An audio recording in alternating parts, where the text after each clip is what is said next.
ચલો એક સંખ્યા 36 થી જેટલી વધારે છે તેટલી 86 થી ઓછી છે તો તે સંખ્યા શોધો. આવો ક્વેશ્ચન છે.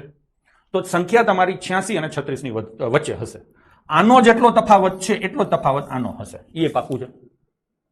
તો પહેલા તો આપણે તફાવત શોધીએ. 86 અને x વચ્ચેનો તફાવત. હા ને? અને x અને 36 વચ્ચેનો તફાવત. આ બે હરખા છે. તો આ x છે શું છે? તફાવત છે. બરાબર છે. એક તો આ સમીકરણ આ રીતે બની જાય. બીજું તમારે આવું તફાવત નહીં, તમારે સીધી સંખ્યા શોધવી છે. તો આ બેનો તફાવત લખો. એ સરખો છે ને?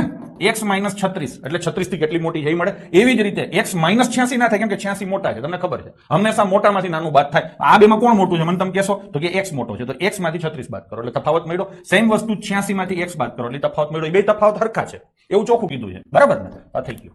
હવે આ x સામે જાય તો 2x બરાબર કેટલા થશે? 6 6 12 9 3 12 122. તો x બરાબર કેટલા આવશે? 61. અહીંયા હું કેલ્ક્યુલેશનને વધારે સમય નહીં આપું. કેલ્ક્યુલેશન થોડીક હું સ્પીડમાં કરીશ, બોલીશ એટલે તમને ખબર પડે કે મેં કેલ્ક્યુલેશન કેમ કરી છે. તો જવાબ આવશે તમારો 61. આ થઈ ગયું.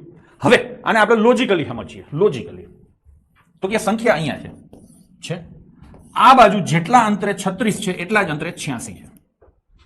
એનો મતલબ એવો થાય કે આ સંખ્યા બરાબર વચ્ચે છે. દીપકભાઈ વચ્ચેની સંખ્યા એટલે શું? તો કે એવરેજ.